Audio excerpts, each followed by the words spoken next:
Eu acho que a única coisa que eu arriscaria dizer, Rita, é eu acho que sei pouco. A grande aprendizagem é que sei pouco. Como é que tu passas de um emprego confortável no corporate para uma atividade que tu não sabes se vais ter remuneração no final do mês? Não sei, não vais ter. Como é que a Bewiser ganha essa autoridade? Excelente pergunta. Tenho insucesso para todos os gostos, se queres que diga. É muito fácil nós olharmos para aquilo que não temos. Como é que é ser a cara de alguém que tu contratas e que é um flop? Seja qual for o tipo de erro, nós temos que saber assumir que erramos. E depois, damage control. Não há mais a fazer. E procuras servir o cliente desde que ele não te venha pedir um curso de astrologia. Acreditas que há mais formadores em Portugal hoje porque existe a Bewiser? Acredito, claramente. Quando vês um profissional que consideras mau, andas com os cartões de visita da Bewiser e ofereces? Podia ser. De facto, nós, enquanto utentes, não avaliamos tecnicamente. Quase nunca. Até porque a maior parte de nós é leiga e não conseguimos perceber se o médico fez um bom diagnóstico ou mau. Se a pessoa decidir ser uma besta, vamos ser claros, não vai ser uma formação que a vai corrigir. Tem que ser a pessoa a fazer uma reflexão profunda e decidir que tem que ser um ser humano mais decente. Workshop para bestas? Ou para deixar de ser, não é? Pronto, perdemos a Rita. Portanto, se a pessoa não é capaz de resolver o problema de alguém que ali chegou, enfim, o paciente pode sair até com aquela sensação, que simpático, mas não volta. As pessoas também não são estúpidas, não querem crescer e evoluir são coisas diferentes. Eu posso não querer crescer, mas convém continuar a evoluir, porque senão eu vou morrer. E se fosse possível impactar milhões de pessoas pela forma como educas alguns milhares? O nosso convidado de hoje acredita profundamente nesta ideia. E essa crença é tão grande que fundou uma das maiores referências nacionais da formação de profissionais de saúde. Hugo Belchior é fundador da Bewiser, a instituição responsável por formar alguns dos melhores fisioterapeutas, preparadores físicos, enfermeiros e muitas outras áreas profissionais que conheces por cuidarem da tua saúde física e mental. Com mais de 20 anos de experiência em formação, registou a fundação e gestão de um número de projetos e empresas bem maior do que esta introdução me permite explicar-te, mas felizmente vamos conseguir passar pelos marcos mais importantes da sua carreira durante este episódio. Pedimos ao ChatGPT que descrevesse o Hugo Belchior numa frase e ele respondeu assim: conhecido pela sua forte veia empreendedora, é fundador e CEO da Bewiser, uma marca que se tornou uma enorme referência no setor da formação contínua em saúde. Caracterizado por uma citação que o inspira: é melhor trabalhar correndo o risco de falhar do que não fazer nada por medo de falhar. É sobre esta ideologia que vamos aprender hoje. Bem-vindo, Hugo. Bem-vindo, Muito obrigado. Estás aqui. Obrigado por estares cá hoje. Porquê que haveríamos de estar aqui hoje a falar contigo? Olha, antes de mais, deixem-me dizer-vos que boa introdução. Eu acho que isso até está um bocadinho exagerada. Paulo acordou às 6 da manhã para fazer. Está visto? E, É excesso de modéstia. E isso do chat, nunca tinha feito esse teste, mas é curioso. Olha, de facto, tocaste aí numa coisa que nem sempre se pensa e que é uma coisa super, super importante para mim e provavelmente para outros empresários também, não é? Que é não aquilo que fazemos diretamente, mas os impactos daquilo que nós fazemos. E, portanto, de facto, eu gosto de pensar naquilo que faço e através da Bewiser, desde logo, esse meu veículo, não só nos clientes diretos que nós temos, que é uma métrica, como é evidente, mas como é que isso depois se desmultiplica, não é? E, de facto, nós já chegámos a milhões de pessoas através dos milhares que fomos formando. Isso é uma coisa que me enche de satisfação. Espetacular, sem dúvida. Acreditamos exatamente na mesma coisa, que tu podes estar a falar para meia dúzia de pessoas, mas se essas pessoas forem veículo da mensagem que tu passas e que acreditas, provavelmente vais impactar muito. E portanto, já agora, Rita, se calhar para responder, acho que pode ser talvez uma razão, que é porque é que as pessoas vão confiando em nós ao longo de tantos anos e qual é o impacto que elas, por sua vez... Nós somos só um bocadinho daquilo que obviamente, cada uma das pessoas que nós treinamos, nós formamos, vão fazer nas suas vidas, mas achamos que pode ser um bocadinho importante. Sim, muito obrigada. O que é que te motiva a fazer essa transição de Hugo, fisioterapeuta, para Hugo, empresário que criou a Bewiser? Olha, não foi uma passagem direta. Às vezes pensa-se que é, mas não. Eu, do Hugo fisioterapeuta para o Hugo empresário, há pelo menos duas paragens mais. Há uma paragem Hugo estudante a full-time outra vez, depois Hugo gestor por conta de outrem, e só depois é que é o Hugo empresário. E portanto eu licenciei-me em fisioterapia, comecei a trabalhar como fisioterapeuta, e por razões diferentes percebi que talvez o meu caminho fosse outro.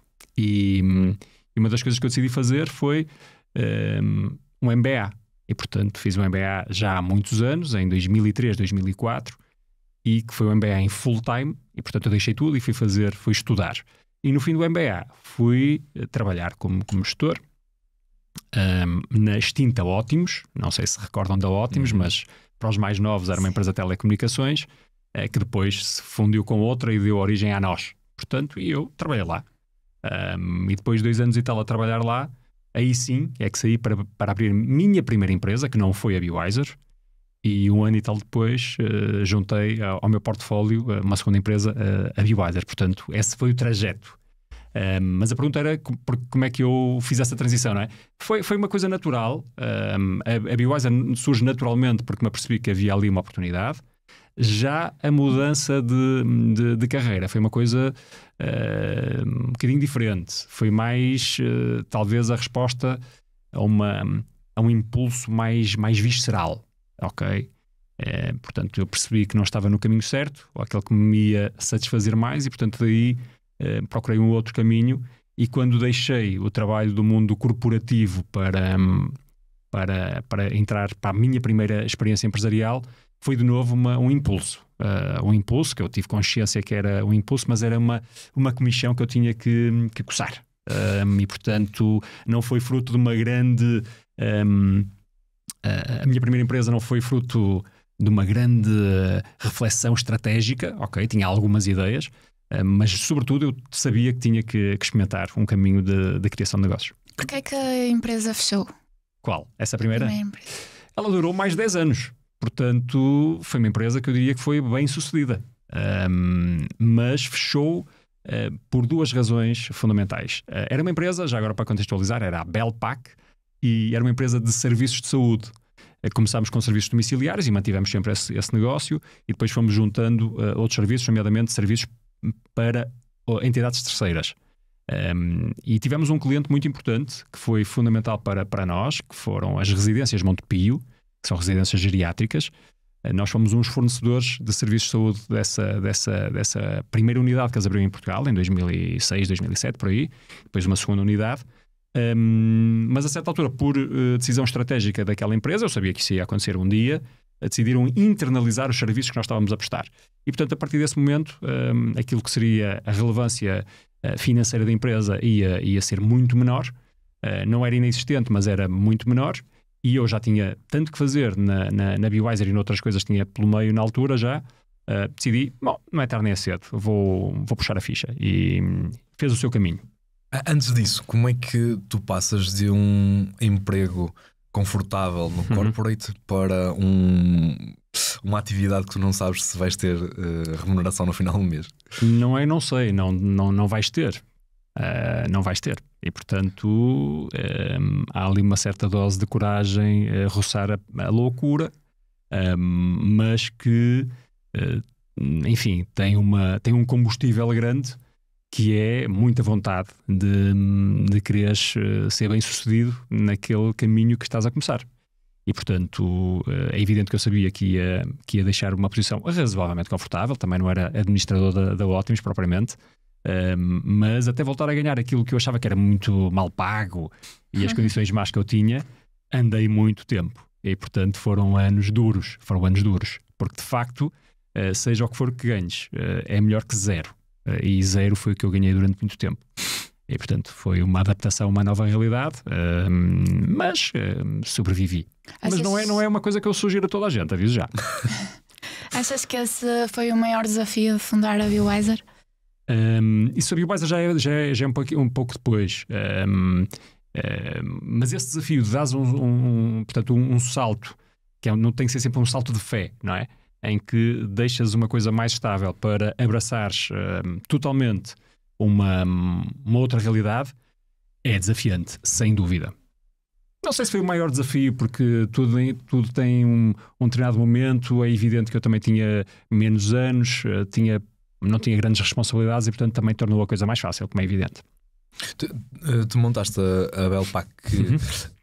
fornecia serviços de saúde, certo, e depois vem a Bewiser, exatamente, que forma os prestadores de serviços de saúde. Como é que se faz essa transição? Porque é que te surgiu a ideia? Eu podia montar aqui uma máquina de formação. Olha, estávamos em 2007, provavelmente, 6, 7, já lá vão uns anos, e começou a emergir alguns exemplos, até uma empresa ou outra, de formação para na área da saúde, em particular fisioterapeutas, era a área que eu estava mais próximo, portanto não fomos os pioneiros. Mas eu senti que era uma necessidade que estava ali mal atendida por um lado, e que provavelmente ia ser maior. E por outro lado, ficou claro para mim, até porque já tinha essa experiência da Ótimos, de uma empresa grande e profissional, que eram tudo experiências muito de vão de escada. E eu pensei, bom, há aqui uma oportunidade por um lado, e por outro lado, quem a está a tentar endereçar está a fazê-lo de uma maneira muito, muito rudimentar. Portanto, talvez seja uma oportunidade explorar este mercado e fazê-lo de forma marcadamente profissional. E foi isso. Tu tens uma assinatura, um lema da Bewiser, que é Your Evolution. Exato. O que é que tu achas que te fez criar esse lema e como é que isto se reflete na vossa visão como empresa? Olha, Rita, curiosamente nós a primeira assinatura não foi Your Evolution. A nossa primeira assinatura era Bewiser Health Partners. Health Partners. Enfim, foi aquilo que nos surgiu no início, mas passado não muito tempo, mas há alguns anos ainda assim, percebemos que aquilo não estava a traduzir bem aquilo que nós fazíamos e nos propunhamos fazer. Portanto, foi um processo de algum amadurecimento, e há um momento em que estamos fechados numa sala e há um insight para essa assinatura. Portanto, e essa assinatura traduz uma visão, de facto, ou de alguma forma traduz uma visão de aposta na evolução. É aquilo em que nós acreditamos e é aquilo que nós queremos fazer para os outros, é ajudá-los a evoluir. E eu diria que ainda por cima tem um claro cunho pessoal, porque eu próprio, e a minha empresa não deixa de ser também uma extensão daquilo que é a minha visão do mundo, eu próprio procuro, de alguma forma, seguir esse lema, não é? Do foco na evolução. Portanto, não sei se respondi à tua questão, mas esse é o princípio por trás da assinatura Your Evolution. Na base da evolução está a educação? Não só, mas também. A formação, a educação, etc. É uma parte fundamental da transformação, da evolução. E, portanto, nós vemos como os catalisadores da evolução, não só da pessoa, do profissional, mas da saúde de uma forma geral. É isso que nós nos propomos fazer. E na base da deseducação está a pobreza? Não sei se a pobreza está na base da deseducação, se a deseducação está na base da pobreza, não sei o que é o ovo e a galinha, mas que há uma clara correlação, pelo menos, entre pobreza e falta de educação. Isso, como é evidente, está mais do que demonstrado. Tu ganhas a autoridade no seio dos maiores especialistas e de nomes muito conhecidos na área da fisioterapia, por exemplo, que atuam como formadores na Bewiser. Porquê é que eles atuam como formadores na Bewiser e não o fazem por conta própria? Como é que a Bewiser ganha essa autoridade? Excelente pergunta. Porque, por várias razões, eu diria, sendo que é certo que não deixa de ser um desafio estratégico e provavelmente crescente, este bypass que pessoas com autoridade e com alcance podem fazer a entidades como nós. Mas nós procuramos acrescentar valor aos dois lados da equação, portanto, tanto a formadores como a formandos, para mantermos a nossa razão de existir. E, portanto, pelo nosso portfólio, pela nossa marca, pela força das certificações que nós conseguimos entregar, acrescentamos, claro, valor ao cliente. Juntamos também muito valor ao cliente pelo serviço ao cliente. Nós temos milhares de clientes por ano e, portanto, as pessoas estão habituadas a um determinado standard que nós também ajudamos a elevar no país, e não é fácil a alguém isoladamente, por mais que tenha competência técnica, pedagógica ou que seja, depois conseguir proporcionar um serviço ao cliente como nós proporcionamos. Não é só alugar uma sala e debitar um curso. Não, tem muito mais que se lhe diga. E depois ao formador também, porque conseguimos garantir mais probabilidade de sucesso, conseguimos ter remunerações razoavelmente competitivas, e temos também a força de estar junto connosco e com a nossa marca. Isso também conta. Achas que é uma relação de confiança que tem de haver? Por exemplo, nós temos a BMS e só sentamos nessa cadeira quem nós sabemos que de facto vai acrescentar muito valor independentemente do resto. Achas que essa relação de confiança de ti para um formador da Bewiser e dele para ti também é primordial? Eu acho que só há relações empresariais, aliás, só há relações que se possam manter, começar é diferente, mas manter na base da confiança. E, portanto, isso é de facto uma dimensão absolutamente fundamental. Às vezes as relações, por algum motivo, entra-se numa situação de desconfiança, há uma quebra de confiança. Quando há uma quebra de confiança, dificilmente as coisas se vão manter. Portanto, uma coisa que nós procuramos fazer é manter relações de confiança com todos os nossos stakeholders. Eu diria que tipicamente conseguimos fazê-lo. O grande fator de diferenciação quando se fala da Bewiser é vamos dizer, os vossos clientes já atribuem uma autoridade diferente a um formador, mesmo que não o conheçam, porque ele está a dar uma formação através da Bewiser? É bem observado. Eu acho que a força da marca é claramente já um fator diferenciador e que traz-nos uma vantagem competitiva significativa no nosso mercado. Não é só amanhã alguém aparecer e ter mais uma formação ou outra parecida com a nossa, que só por si vão conseguir ter sucesso. Não significa que não consigam fazê-lo, e portanto nós temos de estar atentos e respeitar muito sempre que há uma concorrência a emergir ou coisa que o valha. Mas obviamente também temos a noção que temos alguma marca de milhares de pessoas, de dezenas de milhares de pessoas que já formámos e centenas de formadores que colaboram connosco e colaboraram. E, portanto, isso traz-nos uma vantagem no mercado. Isso acredito que sim. Vocês começam na área da fisioterapia. Hoje em dia a Bewiser já forma em dezenas de áreas. Não, nós não formamos em dezenas, formamos em algumas áreas. A fisioterapia, a enfermagem, nutrição, exercício, enfim, estamos aí numa série de áreas e temos mais ou menos ad hoc alguns outros profissionais que aparecem nos nossos cursos, porque alguns são abertos a diferentes cursos, seja médicos, seja farmacêuticos, seja terapeutas ocupacionais, etc. Vamos fazer uma aposta, sim, de diversificação adicional, desde logo na medicina. E aí vamos passar, já em 2025 a ter uma oferta dedicada para médicos, que acho que vai ser uma novidade interessante. Mas a minha pergunta centrava-se mesmo aí, que é como é que isto se constrói? Exatamente. Como é que tu consegues ter mais profissionais de mais áreas a formar na Bewiser? Porque eu imagino, quando tu criaste a Bewiser e se centrava em fisioterapia, provavelmente, ou numa ou duas especialidades, como é que o primeiro nutricionista se lembrou que poderia ser uma boa forma de formar? É um processo bastante normal, não é? Porque nós já aparecemos, temos processos, temos clientes, temos uma certa marca, lançar um produto que não é assim tão distante, é só replicar o processo que nós já fomos aprendendo a fazer um bocadinho ao lado. Portanto, se eu já sei contratar formadores fisioterapeutas, a diferença para contratar um enfermeiro formador não vai ser praticamente nenhuma. Há algumas.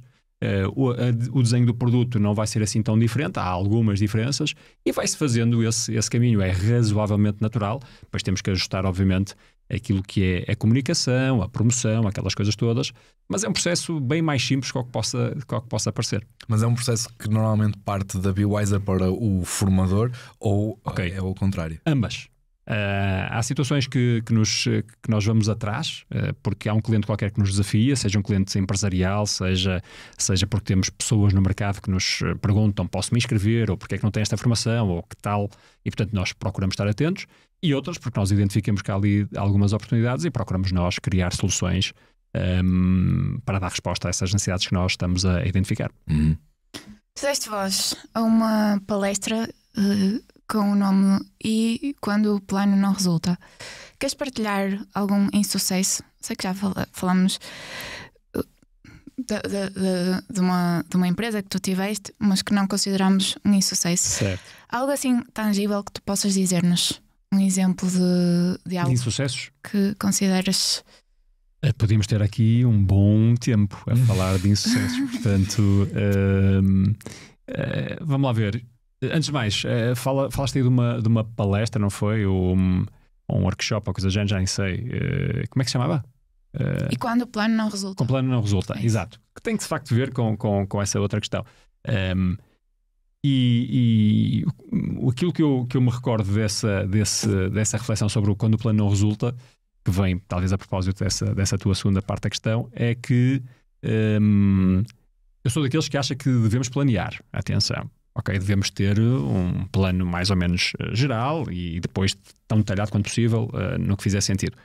Mas não vale a pena pensarmos é que depois a execução vai ser de acordo com o plano, sem mais.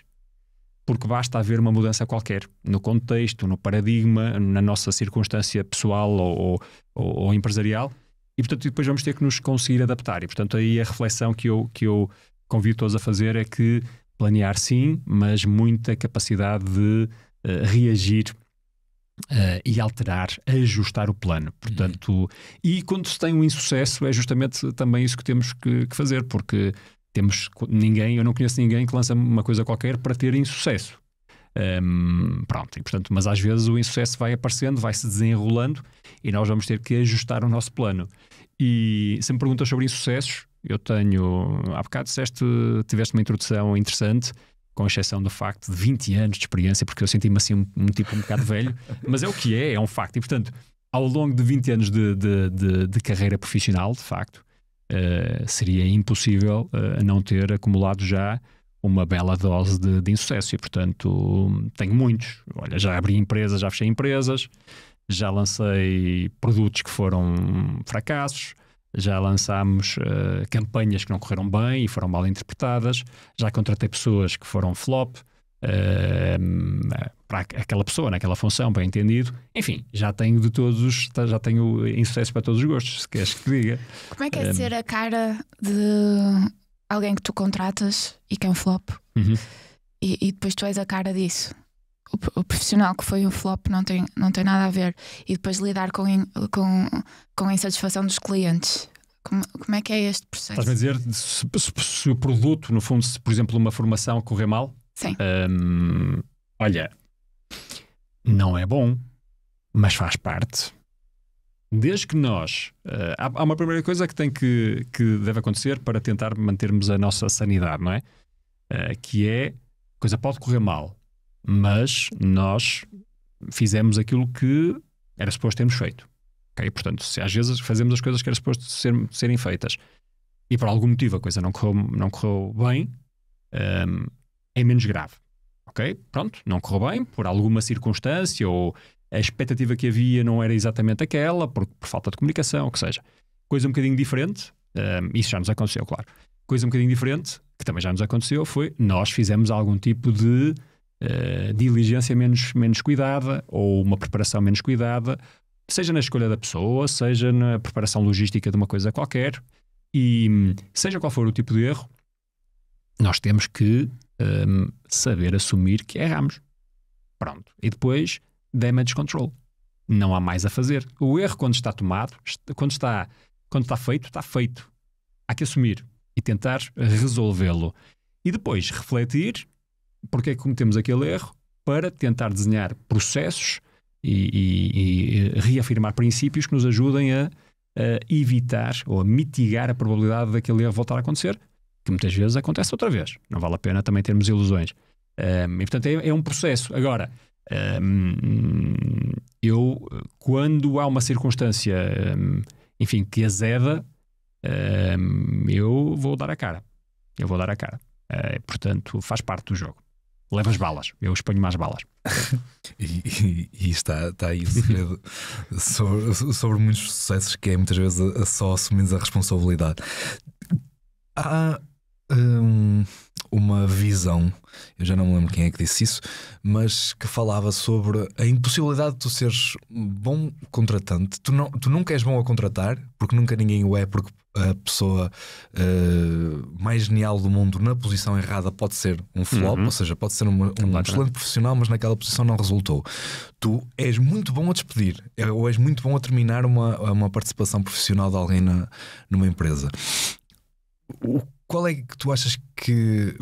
Qual é a importância que tu dás ao filtro da Bewiser a avaliar um profissional quando está a formar? Porque estamos a falar de uma área sensível, estás a falar de muitas vezes mistura de ciência com crenças pessoais quando estás a falar de saúde.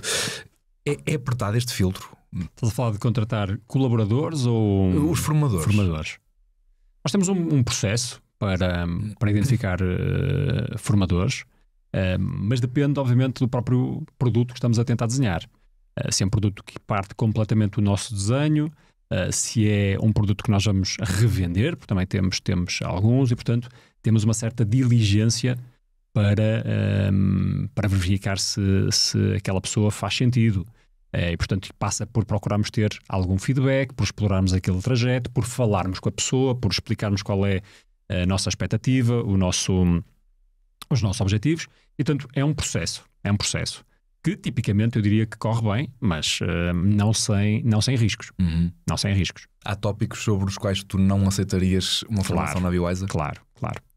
Como por exemplo? Tarologia, como é que chama? Os tarólogos. Tarologia clínica. Estou a inventar. Não sei se existe tarologia clínica, mas enfim. Medicina alternativa. Temos algumas coisas, já fizemos uma incursão ou outra, portanto não nego alguma exposição lateral a algumas áreas, mas com algum critério. Portanto não vamos a todas nem nada que se pareça, mas também há uma coisa que nós fazemos. Nós não nos pomos a decidir pelo cliente, ok? Nós não nos pomos a decidir pelo cliente. Nós decidimos aquilo que colocamos no mercado, isso é o que nos cabe, mas depois damos a liberdade, porque entendemos também que tem que haver, nós somos uma empresa com um portfólio amplo e querer ter um portfólio amplo, portanto temos de ter noção de que pessoas diferentes podem ter sensibilidades diferentes e expectativas diferentes e portanto procuramos ter um portfólio relativamente diversificado. E procuras servir o cliente desde que ele não te venha pedir um curso de astrologia. Por exemplo. Como é que há 16 anos, a Bewiser tem 16 anos, como é que tu conseguiste montar a primeira estrutura de formação? Tu passaste por formador? Tu foste formador da Bewiser? Não, nunca quis. Contratas os primeiros formadores ou convences os primeiros formadores a dar formação? Contratamos. O primeiro, por acaso, foi um alemão. Veio da Alemanha, descobrimos-lo e veio da Alemanha dar um curso. Portanto, foi assim, calhou. Portanto, estávamos a fazer uma análise de mercado e era o que fazíamos. E no início, este setor vivia muito de conhecimento importado. Portanto, tipicamente contratavam-se formadores estrangeiros. Espanhóis, brasileiros, era o grosso do que havia. Ainda há empresas que apostam marcadamente nesse tipo de origem de produtos. Nós fizemos também, porque era o mais fácil. É mais fácil já agora, porquê? Para as pessoas entenderem. Porque há muita gente que tem conhecimento nas suas cabeças e tem experiência, mas não tem um produto criado. E um curso é um produto, ok? Tem que ter uma estrutura, tem que ter um programa, tem que ter slides feitos, tem toda uma carga horária definida, enfim, dá o seu trabalho, não é de um dia para o outro e é preciso transformar o conhecimento em produto. E portanto, não havia muita gente com esse trabalho feito em Portugal. Portanto, nós importávamos, mas sempre com a preocupação, desde o primeiro momento, em vir a ter produto nacional e depois até, quem sabe, um dia exportar. E foi esse caminho que fomos fazendo. Acreditas que há mais formadores em Portugal hoje porque existe a Bewiser? Acredito claramente. Acredito porque nós fomos um veículo, fomos um catalisador claramente da aposta em formadores nacionais. E portanto tenho satisfação de ter lançado muito boa gente que está aí a fazer trabalhos extraordinários.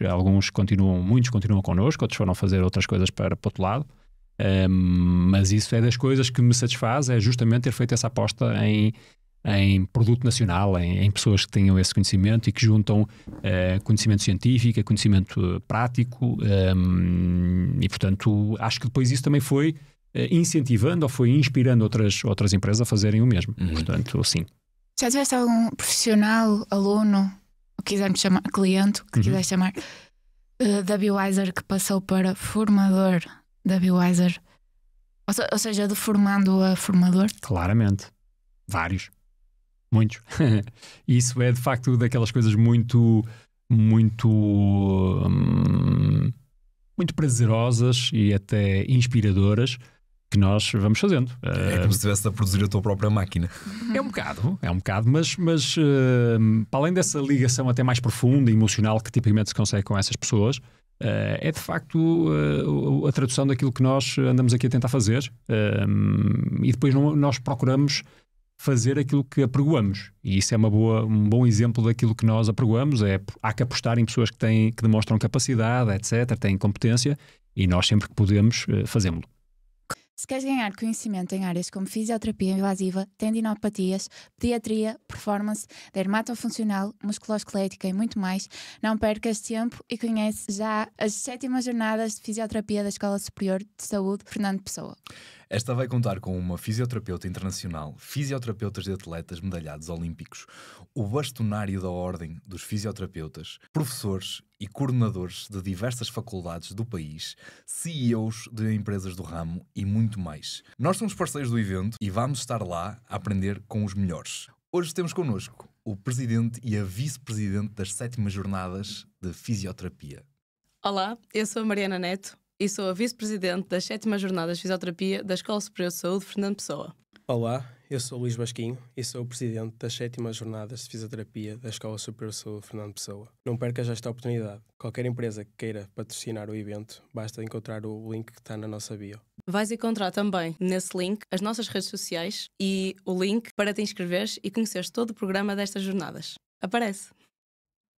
Consulta na descrição mais informações e conhece melhor aqui as 7ª Jornadas da Fisioterapia da Escola Fernando Pessoa. Qual é que é a chave para transformar um desafio numa oportunidade? Um desafio numa oportunidade. Portanto, desafio tipo ameaça, imagino, não é? Desafio, sim, algo que corre mal, em algo que corre bem, no fundo. Ok. Se eu pensar em algo que tem um potencial para correr mal, portanto, ser um desafio, ser uma coisa, se pensamos até naquela velhinha análise SWOT, não é? Das oportunidades, ameaça, etc. Eu diria o seguinte: uma coisa que pode ser ameaçadora, que tem um potencial para causar algum problema ao negócio, por exemplo, ela não se vai deixar de ser uma ameaça para se tornar em oportunidade. Eu não acredito nisso. Portanto, se é ameaça, vai continuar a ser ameaça. O que eu acredito, e acho que é possível, é mudarmos a forma como nós olhamos para aquele evento, para aquela tendência, para aquela circunstância. E, portanto, eu posso olhar para a mesma coisa e, de repente, treino-me a não ver o seu lado ameaçador, mas a encontrar ali no meio alguma forma de ser explorada e, portanto, aproveitar enquanto oportunidade. Portanto, mas tem sempre esta dicotomia, não é? Tem um lado do ameaçador e tem um lado da oportunidade. E, portanto, eu acho que isso se faz com treino. Com treino de olhar para o mundo, questionar a forma como vemos, questionar como é que as coisas qual é a consequência que as coisas podem trazer, e depois temos de alguma forma alguma capacidade, alguma criatividade e talvez até alguma coragem para adotarmos uma abordagem diferente, não nos deixarmos só levar pelo receio e pelo contrário, identificar ali formas de explorar de uma maneira que nos possa ser benéfica. Achas que sem isto perdia a piada? Acho que tinha menos piada, como é evidente. Talvez fosse mais fácil, mas é impossível. Portanto, não vale a pena iludir-nos, não é? As coisas são os que são, há coisas que estão sempre a acontecer e que de alguma forma traduzem algum tipo de dificuldade potencial, alguma ameaça, e nós temos mesmo que ganhar competência a olhar para as coisas de maneira diferente para aproveitarmos isso de outra maneira, senão estamos perdidos. Porque é melhor trabalhar com o risco de falhar do que não fazer nada porque pode dar errado. Exato, é curioso que tenham, não sei onde é que vocês andaram a descobrir isso, mas eu até te conto onde é que eu descobri isso, essa frase, que é: a minha mãe tinha uma pequena coleção de postais, à qual não ligava nada, e há uma vez qualquer, eu era miúdo, não sei que idade é que tinha, pai, 10, 11, 12 anos, e comecei a descobrir aqueles postais e comecei-me a interessar por aquela coleção e comprei umas capas e fui organizando aquilo tudo e gostava daquela coisa dos postais. E há uma altura em que reparo num postal que tem essa frase, que é, acho que não é exatamente assim, mas é mais vale trabalhar com riscos de fracasso do que nada fazer por medo de fracassar. E eu não sei porquê, era miúdo, mas essa frase causou algum impacto. Tanto é que quando fiz a minha tese, não sei se licenciatura, se antes, inclusivamente naquelas coisas, naqueles preâmbulos, já usei essa citação. E eu acho que isso traduz uma forma interessante já na vida que eu procuro seguir, que é o risco existe, há que o reconhecer, mas desde que seja um risco, obviamente, comedido, isto não traduz nenhuma loucura, há que assumir que se pode arriscar e se deve arriscar um bocado, porque pode daí vir algum fruto interessante, e portanto essa é a filosofia que eu procuro seguir. Sem dúvida. Uma aprendizagem que tenhas e que nos possas dizer, uma só, sobre ser líder e empresário nestes últimos anos. Essas perguntas são sempre difíceis, não é? Como é que um tipo concentra aprendizagens de tantos anos assim numa coisa? Mas se quiseres mesmo encostar-me à parede e pôr-me a dizer uma coisa, eu acho que a única coisa que eu arriscaria dizer, Rita, é: eu acho que sei pouco. A grande aprendizagem é que sei pouco. E como sei pouco, tenho que andar aqui a tentar evoluir. Até porque eu posso de repente saber um bocadinho menos, ou já saber mais, aliás, e portanto aquilo que eu não sei ser um bocadinho menor, mas para uma determinada circunstância, para um determinado contexto. Mas o contexto muda e aquilo que eu sabia ontem já não chega para um novo contexto. Isso traduz uma certa paranoia minha, talvez. Eu sou um tipo um bocado paranoico, sempre a pensar naquilo que eu não sei e na ausência, naquilo que me falta. E portanto, se há uma aprendizagem que eu posso ter, é essa: é que de facto nós somos muito insuficientes, e a nossa insuficiência não é sempre a mesma, mas se também queremos continuar a evoluir, a fazer coisas diferentes, temos que ir reconhecendo novas insuficiências para as ir de alguma forma mitigando com mais conhecimento, mais aprendizagem, se queremos ir para o próximo passo. Em que direção é que vai a BeWiser? O que é a BeWiser daqui a 5 anos? Olha, nem de propósito, nós estamos a gravar isto, estamos em janeiro, não é? Não há muito tempo, há 2 semanas, tivemos uma reunião de equipa em que eu fui apresentar as minhas ideias para os próximos 5 anos, justamente, e afinámos ligeiramente aquilo que é a nossa frase, no fundo, que traduz a nossa visão, portanto, que é alguma coisa como, e vou dizer em inglês porque ela foi nativamente criada em inglês: Educate and Transform Healthcare Professionals to Improve Lives. Portanto, isto traduz a forma como nós nos vemos. Nós não nos vemos como uma empresa de formação, já agora. Nós vemos como uma empresa que tem esta missão. Nós não nos definimos como ou não nos queremos definir como um modelo de negócio, ou muito menos um produto, ou um conjunto de produtos, porque isso é tudo mutável. Nós achamos que a única coisa que é perene é a nossa missão, aquilo que nós andamos aqui a tentar fazer. E, portanto, hoje fazemos uma coisa, amanhã isso pode nos abrir as portas para fazer outra.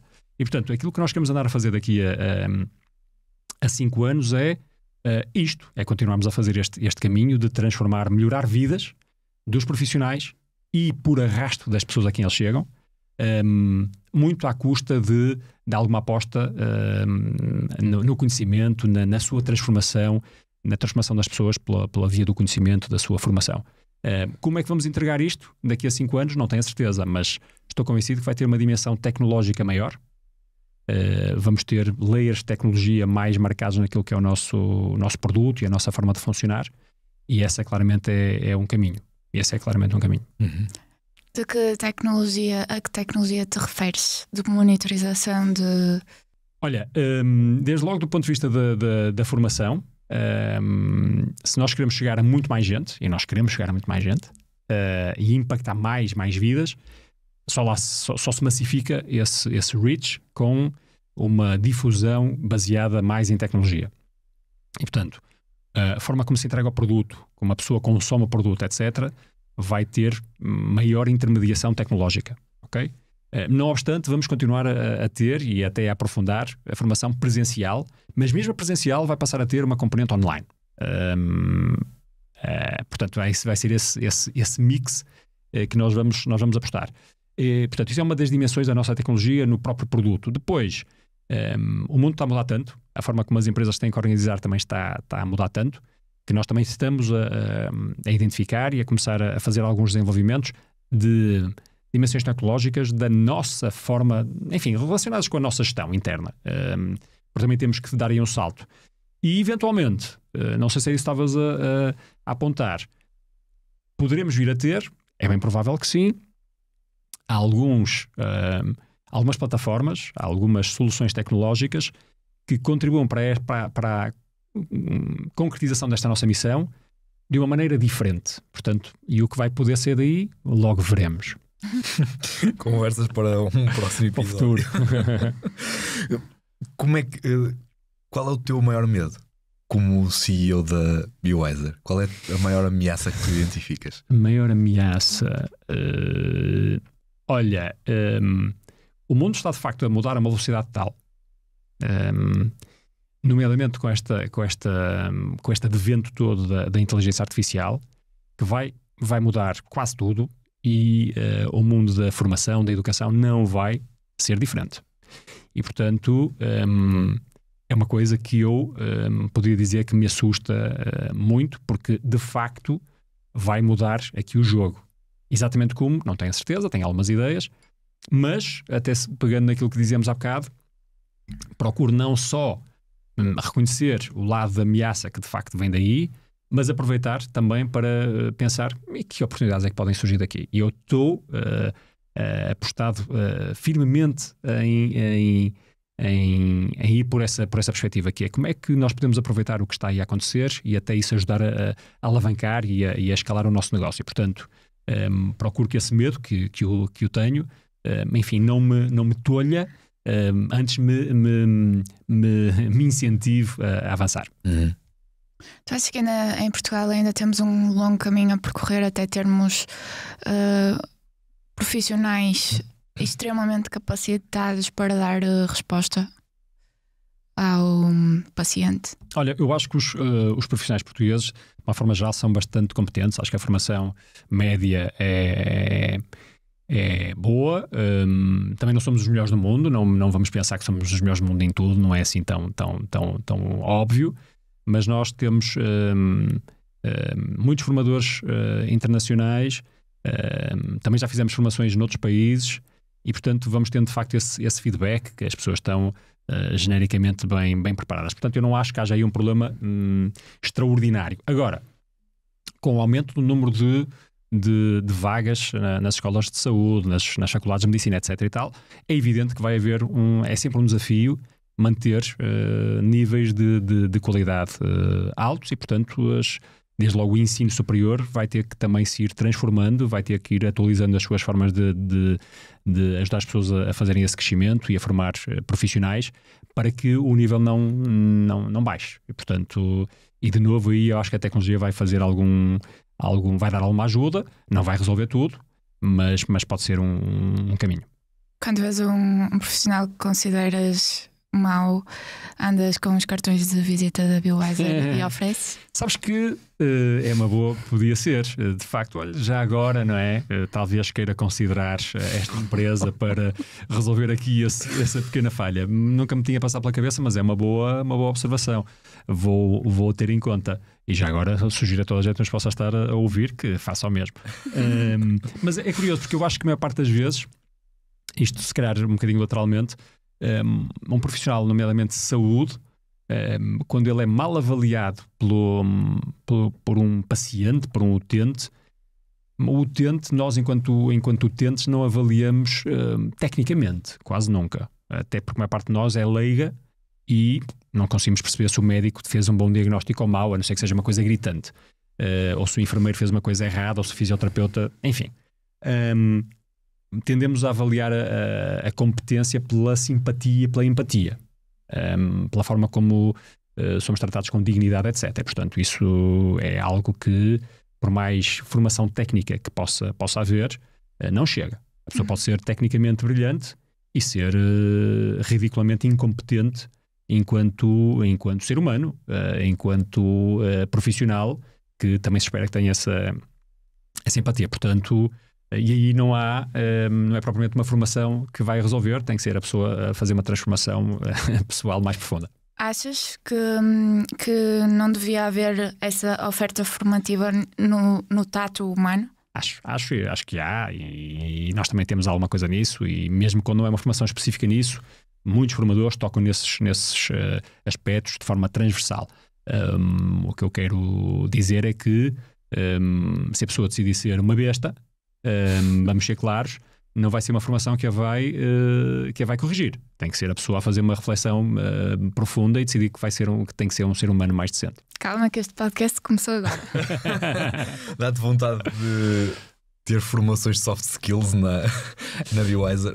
Já tivemos, já não seria a primeira vez. Temos ainda alguma coisa até no nosso portfólio de formações assíncronas, gravadas. Portanto, não é uma área completamente virgem para nós, e é provável que seja uma área onde vamos apostar mais, porque efetivamente reconhecemos que há uma lacuna aí a fazer. Não tenho a certeza que sejam coisas muito específicas para os profissionais de saúde, se bem que pode haver algumas componentes que se clarifica a mensagem para o campo da saúde, mas de uma forma geral, obviamente que há espaço à maioria das pessoas fazerem alguma evolução nas suas soft skills. Workshop para bestas? Ou para deixar de ser, não é? Pronto, perdemos a Rita. Eu entusiasmei-me há pouco, Rita. Mas o que é que acontece? De facto, nós temos que ter noção, eu acho que, e estamos aqui a falar, há muita gente a ouvir-nos, não basta sermos tecnicamente competentes. Não basta um professor ser tecnicamente competente, não basta um formador ser tecnicamente competente, não basta um PT ser tecnicamente competente, porque se calhar em bom rigor dizer-se que ele é tecnicamente competente, mas é um idiota, já nem sequer tecnicamente competente porque faz parte da sua intervenção também técnica, saber comunicar em condições. E de facto todos nós temos experiências que seriam desnecessárias, não é? Seriam de evitar, de demasiadas pessoas no desempenho das suas profissões a não ter um comportamento ideal. E em particular na saúde isso é mais preocupante, porque por norma está-se a falar com alguém que está numa situação de fragilidade. E portanto, enfim, ainda que para aquele profissional seja o dia-a-dia, a pessoa muitas vezes nem faz por mal, porque já está um bocadinho desensibilizado, mas é preciso sermos capazes de resgatar essa nossa humanidade para garantirmos que aquela pessoa tem sempre o melhor acompanhamento.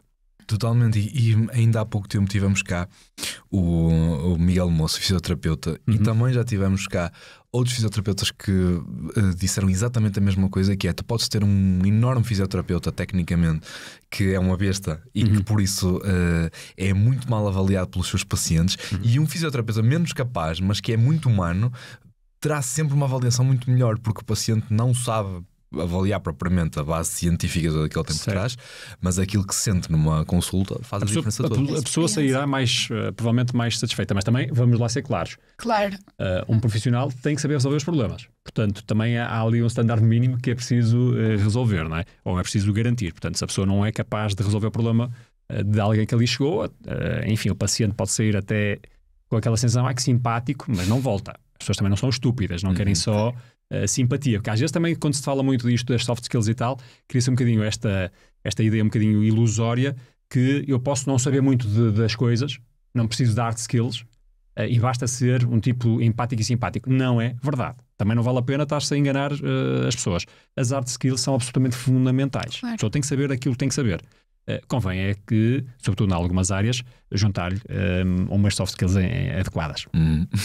Sim. Ainda no outro dia falávamos que eu já cheguei a ir a uma fisioterapeuta lá perto da minha aldeia, muito simpática, sim, mas só era simpática. Tipo, eu saía de lá um pouco melhor porque o spray anestesiante faz alguma coisa, mas aquilo é extremamente vago para quem quer ver uma solução de um problema, não é? E então é muito importante. Não, a pessoa tem que saber. Esses dois. A pessoa tem que saber o que. Agora, há uma coisa que eu acho que essa pessoa, provavelmente,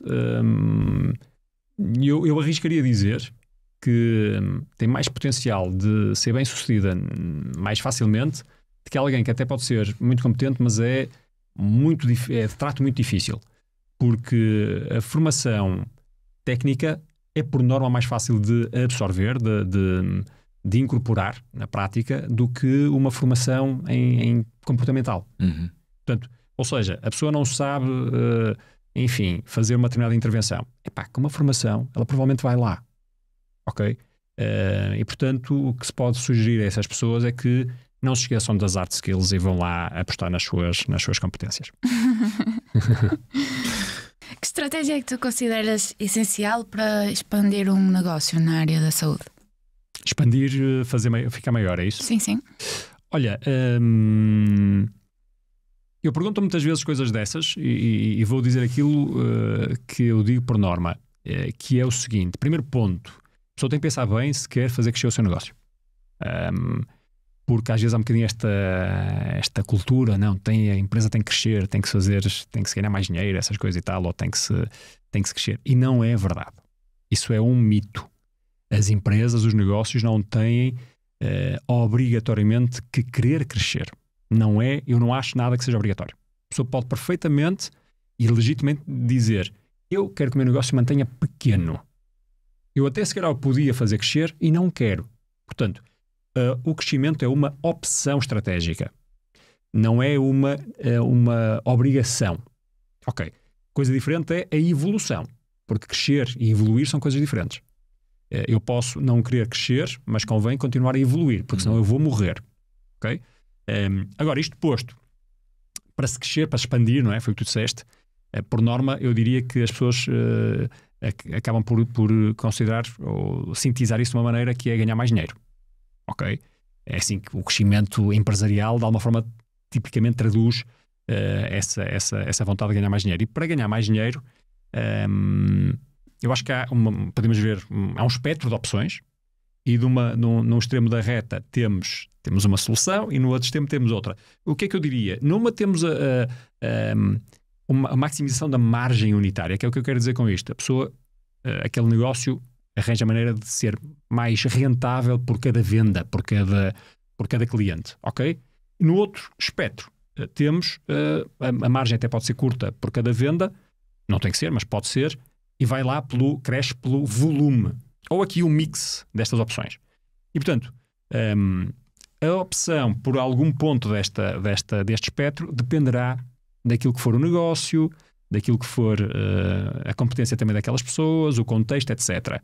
Agora, seja qual for a opção que se queira seguir, só é possível crescer se cumprir um princípio fundamental. E eu acho que é o máximo que eu posso dizer, sem ter que ir a coisas específicas, porque depende sempre do contexto e do negócio em concreto, que é aquela coisa básica que provavelmente muitos de nós se esquecem depois na prática, muitas vezes, que é acrescentar valor. O que é que isto quer dizer? Temos que resolver de facto o problema das pessoas que nos procuram ou que nos podem vir a procurar, e idealmente melhor que os outros. Portanto, seja porque vou cobrar um preço mais alto ou maximizo a minha margem de uma maneira qualquer, seja porque tenho muito mais clientes, eu tenho que arranjar uma solução qualquer que me permita acrescentar valor ao cliente. O cliente só vai comprar-nos alguma coisa se tiver a expectativa que vai ter algum benefício, e só vai recomprar e falar bem de nós se tiver ficado satisfeito. Portanto, ou seja, se tiver de facto ficado com o seu problema resolvido, seja no tal caso da fisioterapia que procuraste, seja em quem vende um serviço de um estúdio, seja quem vende tecnologia de uma coisa qualquer. É sempre o mesmo princípio. Portanto, para responder à tua questão, como é que se expande um negócio? Arranja lá a maneira de acrescentar valor ao teu cliente. Há a ideia que, na média, é muito trabalhoso e leva muita dedicação em termos de formação para chegares a um nível, vamos dizer, muito bom em termos profissionais, mas que é fácil porque a média é muito baixa. Quando olhas a fisioterapeutas, personal trainers, nutricionistas, que estes profissionais de saúde, na média, têm um nível tão baixo que, se tu trabalhares muito bem e se te formares muito bem, não é difícil tu destacar-te da média. É assim? Não sei. Eu diria, se calhar diria isto de maneira diferente. Se lembrarem das aulas de estatística, vão-se lembrar que há uma distribuição, não é? A distribuição normal, aquela curva de Bell, não é? O que é que isto quer dizer? Que uma população, medida por uma determinada característica, vai se distribuir. A maioria das pessoas está no centro, há umas que estão à esquerda, outras estão à direita, estão acima da média. E, portanto, isto para dizer o quê? Há sempre uns que estão mais à esquerda e outros que conseguem estar mais à direita. E depois há uns tipos que são os outliers completos, que estão lá no fundinho. Enfim, que esses é mesmo já outro campeonato. É evidente, se nós considerarmos que, para uma coisa qualquer, a média está mais à esquerda, se a média é mais baixa, em tese seria mais fácil destacarmos. Mas se é a média, é a média. Portanto, o que eu quero dizer é o seguinte: eu acho que não em tudo, a não ser os génios, mas nós podemos tentar olhar para as coisas que mais importam, as características que mais importam numa coisa qualquer, e tentarmos perceber como é que nós fugimos um pouco da média. Ok? Eu acho que esse é um esforço significativo, é um esforço que faz sentido. Porque se eu quiser ter mais sucesso que a média, eu vou ter que me diferenciar da média de alguma maneira. Ok? E há pessoas que têm uma capacidade natural maior num assunto qualquer, outros nós, os mais básicos como eu, têm que trabalhar mais para conseguir destacar-se da média. Portanto, não sei se estou a responder à tua questão, mas o que é que eu diria é o seguinte: é que nós se queremos ter algum sucesso, temos que fugir da média em algum aspecto. Não vale a pena pensarmos que somos melhores que a média em tudo, porque, aliás, se a pessoa perguntar, há uma coisa, enfim, há um clássico destes temas que é a perspectiva que as pessoas têm sobre si próprias enquanto condutores. E a maioria das pessoas acha que é melhor que a média. Ora, se a maioria das pessoas acha que é melhor que a média, está errado, porque isso é impossível. Portanto, a média é a média. Não quer dizer que nós não possamos tentar evoluir para ficarmos de facto ligeiramente acima da média, e esse é o esforço que deve haver um negócio também. De outra forma, vamos tender a ganhar aquilo que a média ganha. A minha pergunta não se centrava só na comparação relativa de profissionais, mas naquilo que é o nível... Se temos absolutos, a média baixa. Se é o que é expectável em termos de cliente final, porque há muito a ideia de em 10 personal trainers, 7 ou 8 não têm propriamente a capacidade que seria necessário para realmente educar um cliente. Estou a perceber. Eu não sei, eu percebo perfeitamente o que estás a dizer. O que eu diria é que se quem está a olhar assim e fica com essa perspectiva, se calhar já é alguém que tem potencial para ser acima da média, porque a média vai ser sempre a média, então que aproveite. É porque, no fundo, é um mercado mais virgem, ou um mercado mais inexplorado, então toca aproveitar. Mas é preciso sair do sofá e depois walk the talk, não é? Que é, aquilo é a média má, então pronto, vai fazer melhor. É o desafio que eu deixaria. Sem dúvida. E estamos aqui a fazer uma série de suposições, porque isto não está registado em lado nenhum. É a ideia. Sim, mas eu percebo a ideia que existe. Ok, Hugo, nós temos uma dinâmica aqui que se chama Pauta ou Perdigota, que é um bocadinho o fundamento deste podcast, que é passar um bocadinho pelos mitos que existem acerca dos temas que trazemos cá, em que normalmente a bota não bate com a perdigota. Então o objetivo aqui é que eu te apresente 2 cenários meios maus, e tu escolhas o que para ti é o menos mau dos dois. Um profissional que não se atualiza há 20 anos ou o que trabalha sem formação? Simplificando a pergunta. Mas até se vai atualizando, vai estando atento aos estudos que saem. Sem formação estás a dizer sem qualificação, sem não é? acreditação. Sem acreditação. Sem uma exatamente. cédula, por exemplo. Eu vou ser formalista nisto e digo que prefiro alguém, nomeadamente na área da saúde, eu prefiro um médico que já não se atualiza há 20 anos que um tipo que não é médico, que vai estudando no YouTube e depois faz umas consultas médicas. Uhum. Formar profissionais super experientes que questionam tudo ou recém-licenciados que aceitam tudo sem refletir? Eu não acho que os recém-licenciados aceitem tudo sem refletir, primeiro ponto. Não sei se queres uma resposta muito dicotómica, portanto não sei se é assim essa dicotomia. Aliás, até acho que muitas vezes é exatamente o contrário. As pessoas vêm muito, quando estão a acabar os seus cursos, vêm muito mais, questionam muito mais, e depois se calhar até perdem um bocadinho essa componente.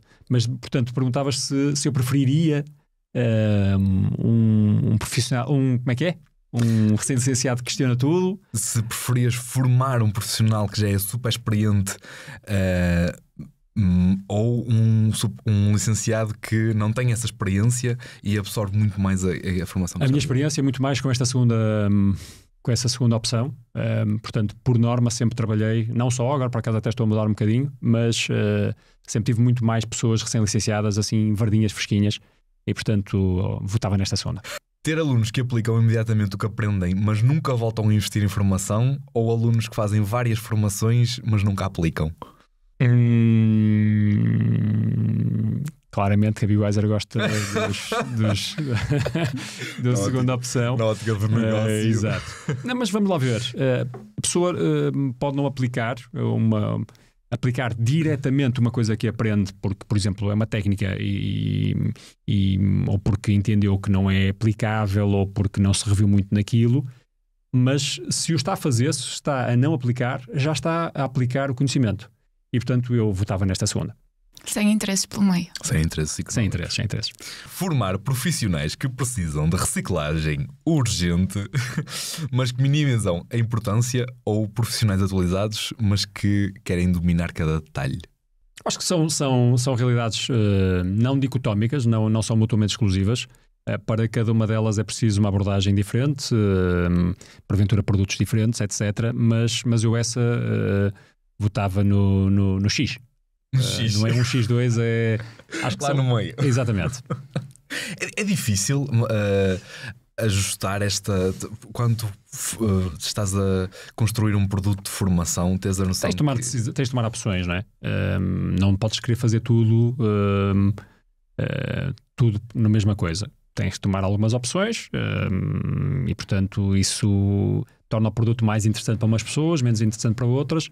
E é o que é. Como tudo na vida, tem que se também decidir o que não vai ter um determinado produto. E depois a questão é tentar comunicar isso adequadamente para quem vai fazer uma escolha não ir ao engano. Essa é que é mais essa a dificuldade do que assumir que não está tudo lá previsto. Sem dúvida. É esse o desafio. A maior lição que eu aprendi até hoje em toda a minha carreira de gestão de empresas é que é muito mais importante o que tu dizes não do que dizes sim. Que tu não tens que atender a tudo, não é? A tudo. É muito mais importante é que tu saibas o que é que não fazes. Porque... E olha, de novo, isso na saúde é ainda mais importante, porque mais importante do que mexer e resolver é garantir que não mexe quando pode ser de facto perigoso ou está para além das tuas competências. E, portanto, até por aí, às vezes, ou ter a coragem de assumir que não, ou dizer não, é importante. Sem dúvida. Ok, se tivesses a missão de elevar 5% da população portuguesa a praticar exercício para 95%, por onde é que tu começavas? Isso é o quê? O desafio de pôr toda a gente a fazer exercício, é isso? Sim, ou elevar aqui esta percentagem que é baixíssima. Certo. Essa percentagem é de pessoas que estão descritas, é aquela percentagem que está descrita de pessoas que praticam regularmente. Ok. Eu conheço alguns Isto nomes. é permanência, porque se tu fores à Exato. porcentagem de pessoas que são consideradas ativas, Exato, vamos dizer deve assim, ser são superior. 35%. Pois. 5% são aquelas pessoas. Eu conheço que... mais ou menos esses dados, até do barómetro do Portugal Ativo e coisas do género. Não sei se é isso que vocês estão a referir. E por norma, isso tem que ver, tanto quanto eu sei, a pessoas à prática de exercício físico em ambiente controlado, ginásio, etc. Ou seja, aquelas pessoas que saem para a rua e vão correr ou fazem umas flexões, etc. e tal, não estão aí consideradas. Portanto, eu não sei exatamente qual é a porcentagem da população. Dizes que serão 30%, é bem possível. Teria que pensar em formas diferentes. Portanto, se o objetivo for passar esses 5% que são clientes da indústria do fitness para outras percentagens, como acontece noutros países, e eu sei que Portugal está abaixo da média europeia. Enfim, seguramente vocês têm aqui convidados que são dessa indústria que sabem muito mais do que eu. Eu acho que a indústria está a fazer um bom esforço nesse sentido de massificação da sua oferta, com uma pulverização grande de centros. Portanto, fica mais fácil eu ir fazer atividade num ginásio se houver um ginásio ao lado da minha casa e não tiver que andar meia hora para ir procurar um ginásio, e se houver oferta para preços baixos. Não for só uma coisa, como era aqui há uns anos, já para quem tem um dinheiro razoável. Portanto, eu acho que isso é um bom caminho. Mas, e isso não sei se a indústria está a fazer tão bem, importa depois que a experiência no ginásio seja de facto uma experiência interessante. Eu não sou propriamente um cliente de ginásios, mas eu entendo que a maioria dos ginásios não transmite uma experiência que interesse a muita gente. E portanto talvez haja lugar a diferentes a unidades para diferentes grupos de pessoas com diferentes necessidades, com gostos diferentes, porque se for tudo também muito padronizado para aquela pessoa jovem, bonita, fit, que já sabe fazer as coisas, já sabe utilizar os aparelhos, etc e tal, isso é evidentemente que não vai, a percentagem não vai crescer muito, porque esse é um mercado muito limitado. Se quisermos ir buscar a avózinha para ir para o ginásio, então obviamente a experiência que vão ter que encontrar nessa unidade vai ter que ser diferente. Estejam atentos a um episódio próximo na BioWiser a aparecer de formação como montares o teu ginásio. É bem provável. Alô? Bem-vinda! A Rita adormeceu. E para ti que chegaste aqui neste episódio, se chegaste aqui é porque gostaste da mensagem que o Hugo nos trouxe cá. Por isso, partilha este episódio com quem achas que devia ouvir o Hugo. Se achas que alguém devia formar-se na BioWiser, seja por boas ou más razões, são sempre boas. Consulta o portal da BioWiser, que vale muito a pena, e fica por aí para os próximos episódios. Hugo, muito obrigado por teres estado. Obrigada. Bom trabalho. Obrigada. Obrigado. Até à próxima.